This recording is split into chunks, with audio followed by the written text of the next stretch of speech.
Hello, welcome to today's collective reading or message. As always, remember to use your own discernment, drawing with intention, and allow the messages be received with an open heart. A quantum reminder, we are speaking through symbol and story here. Please do not rely on tarot readers for your factual evidence. You are always encouraged to do your own research, especially when engaging with strangers on the internet.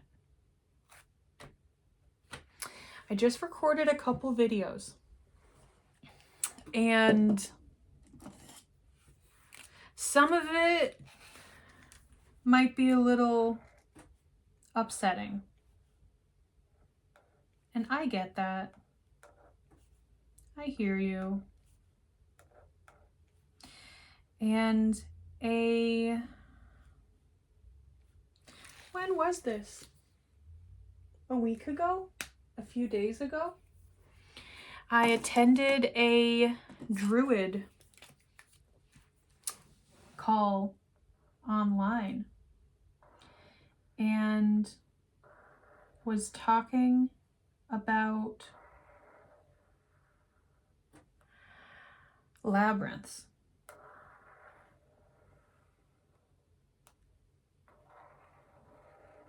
I don't even know if I'm doing this correctly, but I know I'm doing it.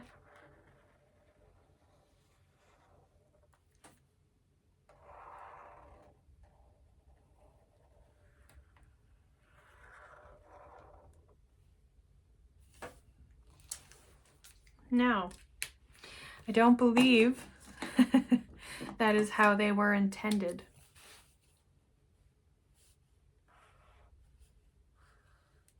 And there's really a message here of you are doing things in ways that others either did not want to do or perhaps don't want you to do.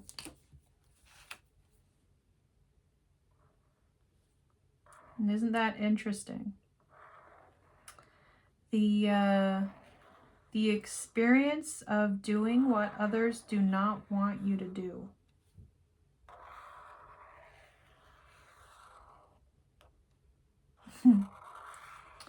Not staying inside the lines.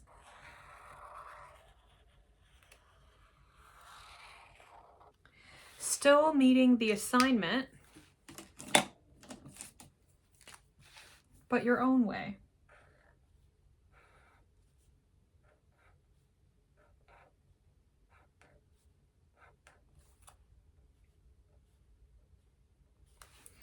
And so I'm getting the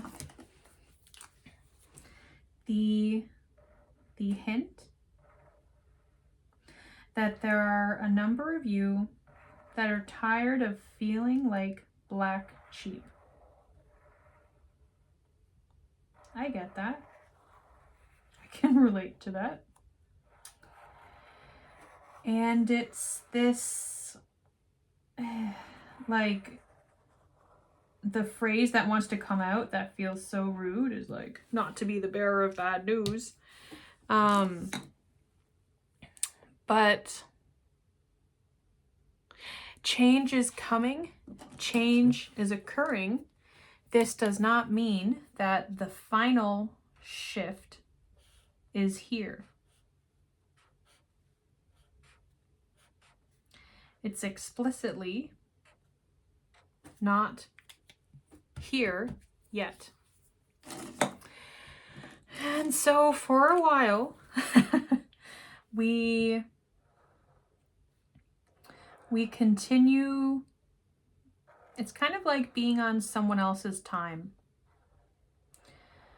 I'll just tell a little story of, when you're a kid and the neighbors say that they'll take care of you for the day, but it ends up being like, okay, they need to go to the grocery store, and then they're gonna talk to the cashier for like literally 8 hours, and like you just feel that you're on someone else's clock and you would rather be doing something else with your time. To that, it's like, welcome Welcome to the club. And it may feel like, well, this isn't where I want to be. This isn't what I want to do. This isn't how I imagined it. This is not how it was supposed to be. I know. I know. And then it's like, okay, what are our options? You know, do you want to go and speak to the manager of the cosmos? Do you want to go and tell someone how disappointed you are in the service?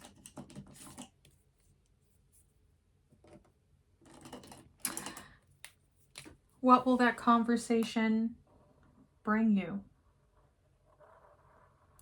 Of complaining that this isn't fair and this is no good. Now, I'm not saying that we should just accept things as not being good and that they stay as they are and that's the way it is and life should never change. That's not what I'm saying. What I'm talking about is the anger we feel at things not being fair. What does that anger do for you? Yeah, Candle, feel it. I'm not asking, is that anger valid? I know it is. I'm not asking, what else could that anger be? I know it seeps through. I know. And taking a normal pen, something about, well, if I just try and blend in, maybe the anger will go away. It doesn't. It doesn't. And maybe if I push it outside myself, or maybe if I blame it, it doesn't go away. It's still in you, whether or not you enjoy its presence. It is still there. And I think this is also something that's impacted by like the instantaneous nature of the current world of, well, I've been in, and I'm not saying this is an inconvenience, just let me speak, let me cook. I've been inconvenienced, so I want to speak to the manager. So I want something done. I want something changed now. Also, if you're hungry, you can click a few buttons on this little device. You can, and someone comes, finds you, and brings you food. How cool is that? You forgot toothpaste? That's fine. Somebody will come bring you toothpaste. Like, it's, you know, you've seen WALL-E.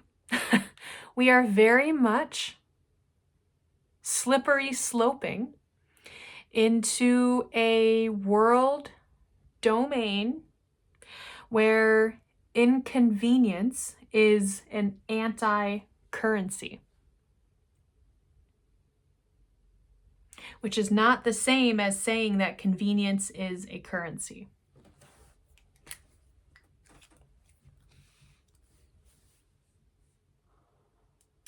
And so our nervous systems, and I haven't even talked about how my generation, we watched 6-second videos. So that really scrambled with our attention span. But then, you know, the videos got longer, still short, and everything was given to us. We didn't even need to decide what we wanted to watch or do. There was an algorithm who said, based on, I don't know, the way you breathed in your sleep last night, I think you would like this video of a dog. You know, like it's here's what I'll say. It's giving us stuff, but that's not the same as providing. It is not providing for us. But what it has done is not tricked, it has maneuvered our brain so that we are awaiting a reward. And we won't do something unless there's a reward. Whether it's, like a dopamine, all those things. It's being validated. It's getting likes and followers. We want to be validated. We want our parking validated. We want we want the world to come up and tell us, you are the most important person in the entire world. There's nobody more important than you. How can I serve you and make your life unproblematic? Indefinitely. And I don't know, folks. Life is problematic. That's part of it. And again, it's challenging to be having these conversations with a spiritual crowd walking with a social sciences background, especially having worked in diversity, equity, and inclusion for 8 years. I'm not saying allow injustice to exist. I'm not saying don't do anything. I'm saying let's bring it into context. What's your context? Believe it or not, our context is not all the same. So leave a message at the beep.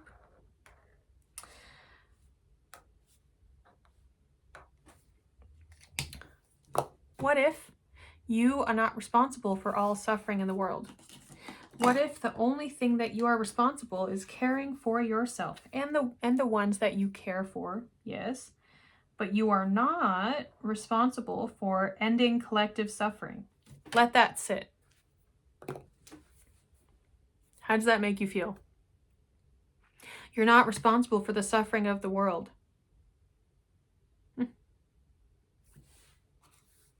Some of you might feel like, ugh, I know. Trust me, I'm a white person who is in anti-racism activism. I understand. I understand what it feels like to want to solve the world's problems. And I'm just gonna refer to a savior complex and leave it at that. Bonus points for savior complexes that are expressed and lineated through the church. And what if you're not responsible for ending all of the suffering in the world, like you are not responsible for those damn turtles? What if that's not your responsibility? That leads us to, well, then what is my responsibility? Oh, grasshopper. How would you feel if I said that you are your own responsibility? Yeah, let's turn that on its head, shall we? What does that do? Put on your own oxygen mask, but do that in life. Now we can talk about sustaining ourselves in the long-term fight. We can talk about self-care, vicarious trauma, and burnout. There's a lot of conversations we can have, and I'll raise you one. Collective consciousness. What if your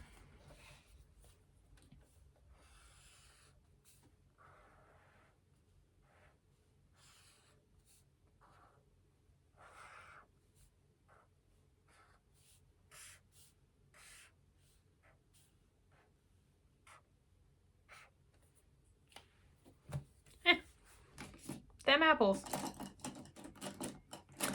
What if when you change things within your own life, you're actually changing things for everybody else.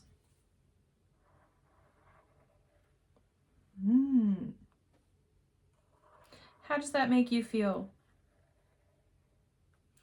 That doing something good for yourself will in turn become good for everyone. If it makes you want to do good for yourself only because you want to do good for everyone, I'm going to ask you to critically reflect on that. I'm going to ask you to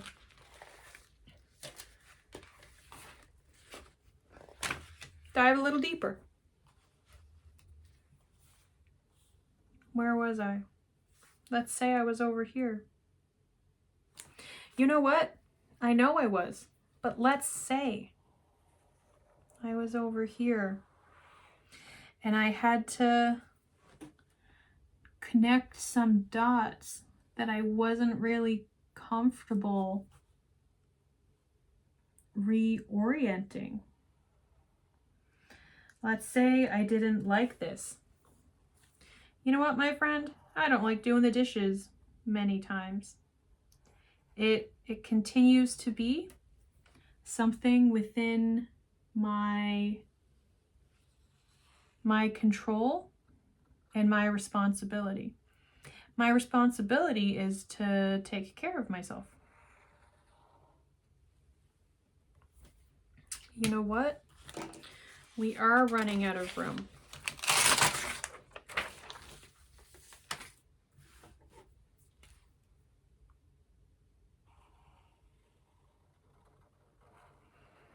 How is this making you feel? Does this feel kinda dicey? Does it feel not good because you feel like it should be cleaner? And looking at this, I only had to go off book into paper for one line. Imagine this is one person. Because your gut may say, well, I don't think it's fair that we had to do all this work for this over here. Well, everyone matters. You're not responsible for everyone. That piece of paper exists without you. But there is still an influence if you consider us sharing a start point. And the influence of energy on energy. And this is, look, overlap there. Yeah, conflict. This is an issue I have with the spiritual community and how it can often be,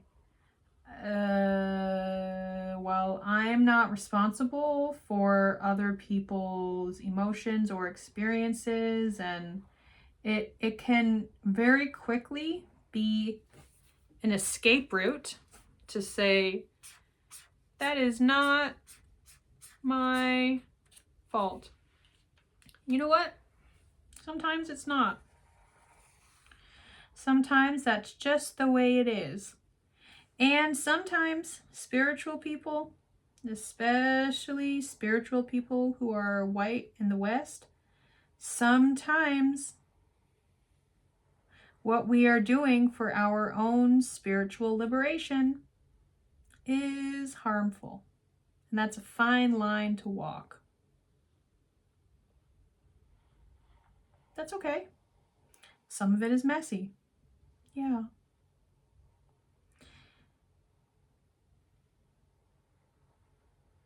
I'm not here to say what that is for you, because I don't know your life. You don't know my life. But don't we all come back to the same center? When it matters, this shared collective unconscious.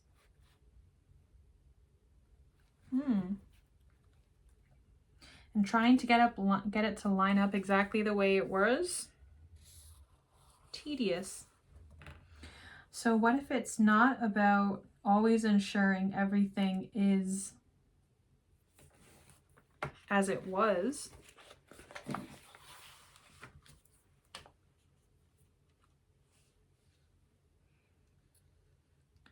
What if it's about taking care of yourself,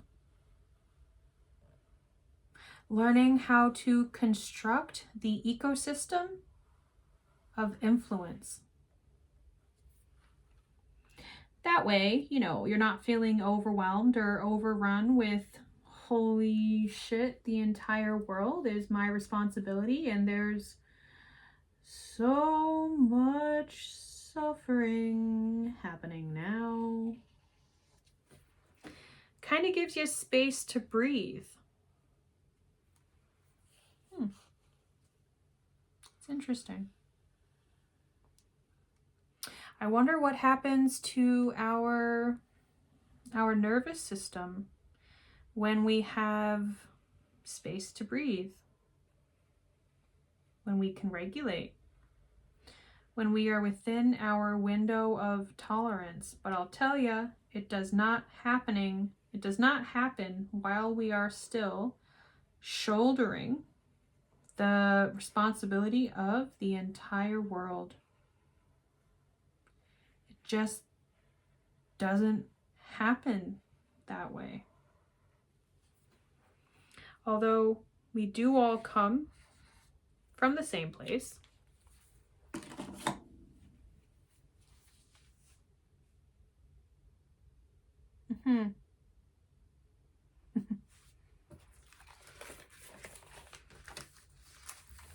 And then when you put everything in context for yourself, somebody might walk by and say, what a stupid drawing. How dumb. That's just 2 lines. You think you're cool? You think you're special and smart and you think you're a genius because you drew 2 lines? They don't see the rest of the picture. They don't know what else is going on. But people are quick to judge. Does that mean that you shouldn't complete your labyrinth? I don't think so. But I think we do need to learn how to walk in a world that points and judges. And how to live in a world, not how to react to a world. In healthcare, which I'm sure is in other fields, we talk about trauma-informed practice, trauma-informed care. We talk about reflective practice, the importance of critical self-reflection. And there's the next tier up, you could say, would be reflexive practice, which is kind of like all of those other ones happening in a snap second because you've already trained those synapses in your brain. Maybe you're at the beginning of your practice and you're learning how to respond instead of reacting. I think that's a really great place to be.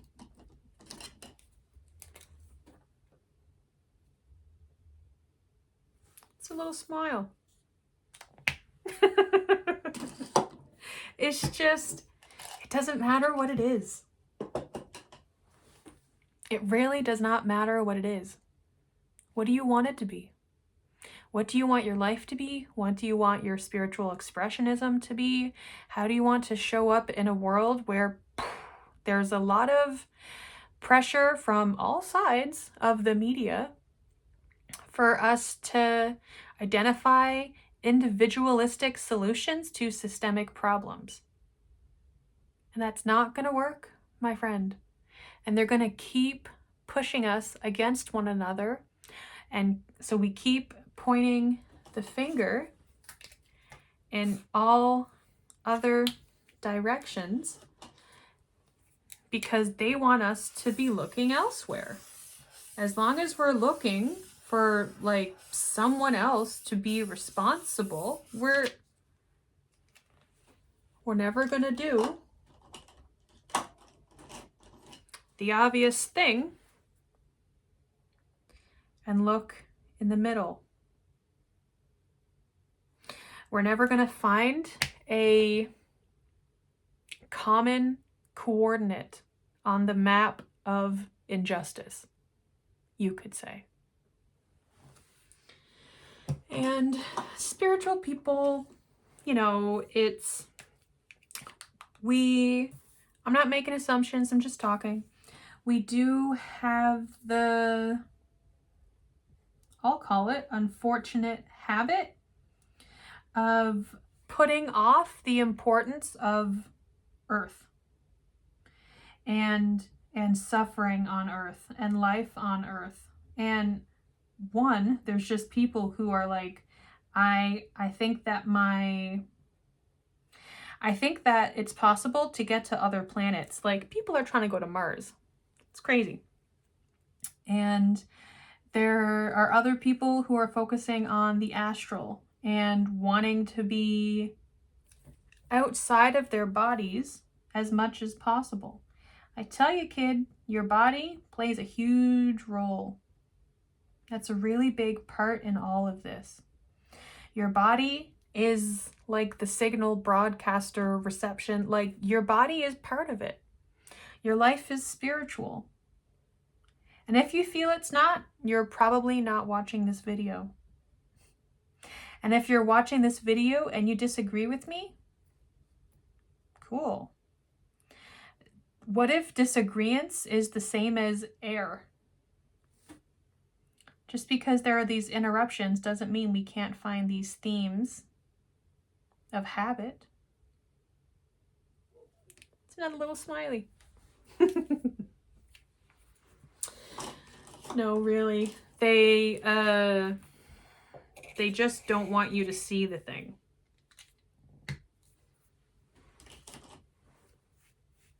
But can you imagine how different it would be if you didn't walk around with blinders on and you didn't have that, here's a word that's useful. And this is that, like, sometimes I'm using words that I learned in school. So I'm like, I don't know if this is like cognitive dissonance. So sometimes I'm like, I don't know how much of what I'm talking is like academic or healthcare jargon, or not knowing if something is like niche something. Like, before I went into healthcare, I worked in restaurants for 15 years. So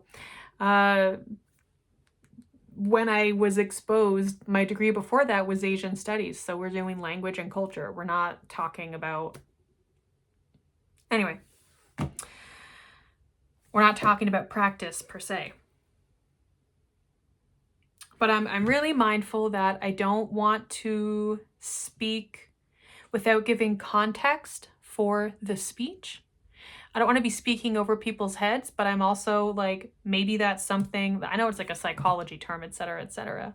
But let this just be an example that I might be talking about something that you have no idea about, and I might be overcomplicating something that you have a very simple knowledge of. And by simple, I mean you understand it and you don't need to make it more complicated. And sometimes I, as a human trying to express or explain, I might make something more complicated than it needs to be. You know?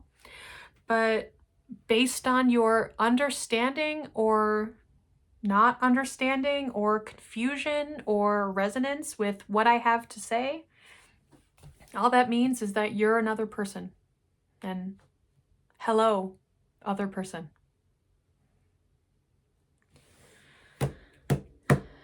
Think I should frame that one?